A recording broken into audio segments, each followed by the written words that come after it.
Welcome to the Dice Gods. My name is Hydra, and today we're going to be looking at the upcoming Bulge German late war book for Flames of War from Battlefront Miniatures, and whether it's a good option for new players. This book was kindly supplied by channel supporter Tabletopper.nl. Tabletopper is one of Europe's leading suppliers of wargaming miniatures, rules and consumables, serving the community across the world. With a huge range of items in stock and quick dispatch, they are our go-to source for Flames of War, Bolt Action, Infinity, The Drowned Earth, and Games Workshop products. We've known about the release of this Bulge German book since late 2020 when Battlefront teased the cover and some details of the impending kits on their blog. Since then, speculation and anticipation about what's in the book have been mounting. In recent weeks there's been a lot of reviews, deep dives and discussions about what's in the book. How does it stack up against US Bulge? Is the late Panther worth the points? What's more important, running a formation of Jagdtigers or keeping your friends? That's great if you know the difference between careful and aggressive troops, if you can tell you're reluctant from your fearless. But what if you can't? What if you've seen all the awesome little tanks and you're coming into Flames of War today? Well, you're in the right place. We'll run you through Bulge German and help you figure out if this is the right place for you to start. Let's start with the basics. When you're making an army in Flames of War, you'll need to choose a formation. A formation is a defined group of troops which forms the heart of your force. There are 14 different formations in this book, giving you a great range of options to choose from. Currently, most games are about 100 points, so that's a good thing to keep in mind as we look at the options you have in the book. Points values for each unit depend on its offensive capability, so weaponry, defensive ability, so armour or save, special skills, and the key statistics of hit on, motivation and skill. The better these are, the more the units cost. Looking at those key statistics for a second, they're really important. As the name implies, hit on says what an enemy needs to roll above to score a hit on your unit. The lower the value, the worse the news is. Motivation is used to decide if your troops will counterattack in close combat, can shake off being attacked, or if they'll run away when things go bad. There's often multiple different values against motivation, but just look at the top one, that'll give us a good grounding on where to start. You'll need to roll over these values to stop things going wrong. So in this case, the lower the number the better. Likewise with skill, this is another lower the better stat. Skill is used for completing tests to move vehicles through difficult terrain, like trees, and for any unit which wishes to follow an order. The last thing to know is that in a formation you'll find 3 groups of black box options and a range of grey ones. To field a formation, you must take one option from each black box set, and then you can take one from each grey box. But the grey boxes are optional, the black compulsory. So for example, with this formation called Brigade Panther Late Tank Company, you must take a Panther Company HQ, then 2 platoons of Panthers. After that you can take another Panther platoon, a Panzer IV 70 platoon or a Stug platoon from the grey box, but not all 3. Then finally you can take a Whirlwind platoon. That will give you a maximum of 4 platoons and an HQ in this formation. Note that you don't need to take any of the grey box options at all. Instead, you can round out your army by choosing black box options from other formations or dedicated support options. You may also take more than one formation if you wish, and have the points to do so. It's a little bit more complicated than that, but that's the basics. The formations of Bulge German are loosely split into 5 different types. The Panzer brigades at Arracourt start the book. These are basic, inexperienced troops, and they're defined by their 3+ hit-on rating, 5+ motivation and 4+ skill. So, they're not the best troops in the world. They have 3 infantry formations, including 2 types mounted on half-tracks, 1 infantry formation which is on foot, and 2 tank formations. The first tank formation is the trusty Panzer IV, and the second is the late war Panther. If you like the look of the Panther, that's good news, as you'll be seeing another 2 formations based on them later, plus an extra bonus round at the end. It's worth noting that these most basic Panthers from the book come in at 7 points per tank. It's useful knowing that to compare them to the later versions. Another theme is the AA, which will be appearing as Whirlwind or Ostwind for tanks, and the new 2cm or triple 50mm AA options on half-tracks for infantry. They'll appear quite a lot, and they do have their place, being more than capable of terminally inconveniencing infantry transport vehicles. They're not just for aircraft, so don't discount these options when you see them. For the most part, these Arracourt units are cheap, relatively focused formations where you're either taking infantry or tanks. The armoured units are an exception to this, so the Armoured Assault Company and Armoured Panzergrenadier Company, you can sneak in some tasty Panzer 470 platoons as support options if you wish. They're in the grey boxes at the bottom. These Panzer 470s have the same poor key stats as the rest of the units in the formation, but they do bring an impressive front armour 9 and the lovely 7.5cm main gun, which has a really good chance of ruining the day of Allied armour. Moving on, if these formations were just a little calm for you, we come to the SS companies. Here you'll find 3 formations, 2 of tank and 1 infantry. SS units retain the 3+ hit-on value and mostly have a 4+ skill, but these guys were back bonkers, so the motivation takes a jump to 3+. Let's go in order here. So first up is the Tiger 2 SS Company. Tiger 2s are not pleasant, nor are they cheap, but then they do have a motivation of 2+, front armour of 16, and an 8.8cm gun which is going to poke holes in anything it hits.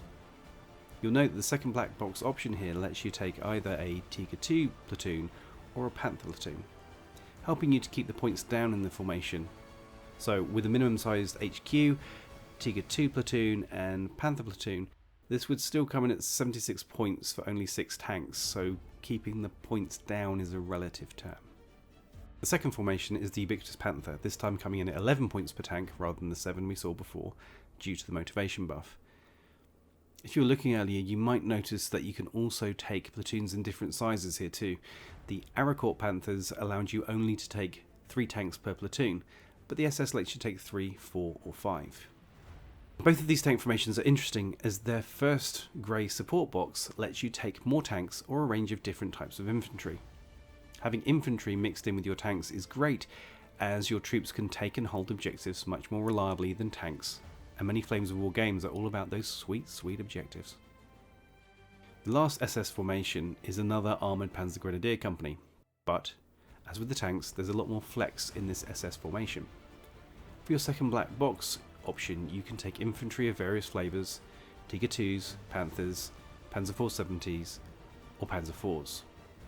There's also a wealth of different support options which, when added to the options for the second black box, can make a really interesting formation for you to use. Now we move on to the cream of the German forces, the Panzer Lehr. These guys bring hit-on 4+ to the game, with 4+ motivation and a 3+ skill. That makes these guys really reliable on the table, but, as you'd expect, heckin' expensive by comparison to the others. There are only 2 formations in this section, but they're well worth your time. First up, and it's no surprise to anyone, is the Panther Tank Company. With their new key stats, these boys have jumped up to 12 points per tank, almost double what you'd pay in an Arracourt formation. The formation has Panthers in all 3 black boxes, so you're looking at a minimum of 82 points to field 7 Panthers in this formation. That's going to leave a mark. But thankfully the grey boxes give you some nice infantry options and some AA options too. Then becomes yet another Panzergrenadier Company. As with the Panther formation, you've got no options for the black boxes, but the first support box lets you bring Panthers, Panzer 470 or Panzer 4s to the table as part of your core formation. If the Lehr are arguably the finest troops, then on the other end we have poorly trained and badly equipped Volksgrenadier Company. Representing the desperate scramble for more bodies for the war, this formation features some cheap infantry for your forces made up from Kriegsmarine and Luftwaffe troops. A look at the key stats shows you why these guys are so cheap. They're hit-on 3+, have a 5+ motivation and a 4+ skill. They're really cannon fodder. That said, in the cheapest form, this formation only costs 15 points for 12 stands of infantry. If you need some warm bodies to sit on objectives and do little else, that may do the job. They've also got a wide range of different support options in their grey boxes, so you can do some interesting things with mortar and anti-tank guns. Last but not least, we're on to the heavy stuff. If you looked at the SS Tiger 2 Company earlier and thought, those but different, these 3 armoured formations are for you. First up is the Tiger 2 Tank Company. This features the same lovely Tiger 2 which you met earlier, but with a hit on of 4+, a main motivation of 4+, and a 3+ skill. This adds around an extra point per tank. The formation itself is also very different. Your second black box switches the late war Panthers for a Tiger 1 platoon, and your support platoons are trimmed back to more Tiger 2s or some AA options. You'll want to run this if you don't like painting miniatures, as a minimum black box list of 1 HQ Tiger 2, a 2 tank Tiger 2 platoon, and 2 Tiger 1s will set you back 78 points for 5 tanks. Or, if you want, you can go for minimum sized Tiger 2s across the board and get 5 tanks for 90 points. It's an option, it's legitimate. Don't blame me, I didn't write the book. So, ask yourself, have you really had enough Panthers? Battlefront thought not. These are Panthers with a difference. These are Jagdpanthers. So, the tank hunter version without a turret. Think a Stug on a really bad day. These guys have the same key stats as the Tiger 2s in the last formation, but do only have front armor 9 rather than the 10 you find on normal late Panthers in this book. That's because the Jagdpanthers didn't receive the same upgrades that the late war Panthers did. This formation is definitely for you if you hate turrets, because when you look at that second black box option, you can take more Jagdpanthers, the Hornies, Panzer 470 or Stug, all of which are turretless. Those cheaper options do let you keep the cost of the formation down though, with a minimum cost of 52 points if you take 2 Hornies as your second black box option. This is a great option if you enjoy sitting in the backfield and sniping your enemy to death, though they're going to struggle if you face a lot of infantry. And for our final formation in the book, we have the Jagdtiger Tank Hunter Company. If the Jagdpanther was a Stug on a bad day, these are the Stug on the worst day, ever. Seriously. Don't go in there. Key stats of hit on, motivation and skill are the same as the two formations above, but this beast has a front armor of 17. That's insane. Let me explain that a little. When your tank is shot in Flames of War, you will roll 1 die per hit and add your armor value and an extra 1 at ranges over 16 inches. You compare that result to the anti-tank value of the attacker, and damage is only done if your total is equal to or lower than the anti-tank value. So, why is the Jagdtigers so crazy? Well, the biggest tank in the US Bulge book was the Super Pershing, which has an anti-tank value of 18. So, if the biggest boomstick in the US book shoots the front of your Jagdtigers at ranges over 16, it can't do anything. Your front armor is 17 plus the 1 for range equals 18. You then roll a d6, you're always over that 18 anti-tank value. It can't touch you. And to add insult to injury, on the return fire, well, the Jagdtigers have an anti-tank value of 18. And the Super Pershing has a front armor of 13 or 14 over 16 inches. So the enemy will need to roll 5 or more to stop bad things happening to their tank when you shoot them with the Jagdtiger. This means that even at long range, if you shoot the toughest tank the US has right in the face, about 60% of your hits are going to be bad news for them. Oof. But of course this comes at a price. Looking at the formation, you're going to be taking 2 Jagdtiger platoons, including the HQ. Then your second black box can be more Jagdtigers or the cheaper Panzer IV or Stugs. This gives a minimum points value of 63 points if you take the Panzer IVs, and will get you 6 vehicles in total. So that's all the core formations in the book. From there, we're into support options. I'm not going to cover that too deeply because there's a lot of variables there, but they vary in flavour based on the formation you take. So there are unique SS, Volks and Lehr support options, as well as generic options for you to pick from. This is where you'll find your big artillery, aircraft, scouting units, and things like the Hetzerflammpanzer and the Eternal 88, every German player's best friend. But now the big question, is this book a good one for new players? On the whole, yes. You've got a whole range of qualities of troops to pick from, many of whom use the same miniatures, especially if you want Panthers. So many Panthers. That lets you buy a set of minis, then try them out as elite, fanatical and cannon fodder. Not bad at all. And that really helps you to experiment different play styles and ideas easily. A great bonus if you're just getting into the game. It's also worth mentioning that, as with every book, German Bulge gets a starter army. In this case, the Heavy Tank Hunter Kampf Group. The box contains a load of great toys including Jagdpanthers, Hornies, Ostwind AA, Armoured Panzer Grenadiers, Panzer IVs, Hummel Artillery and Puma Scout units. Loaded outright, these will come to 97 points in the game, so with a few command cards, you can find your way up to 100 really easily.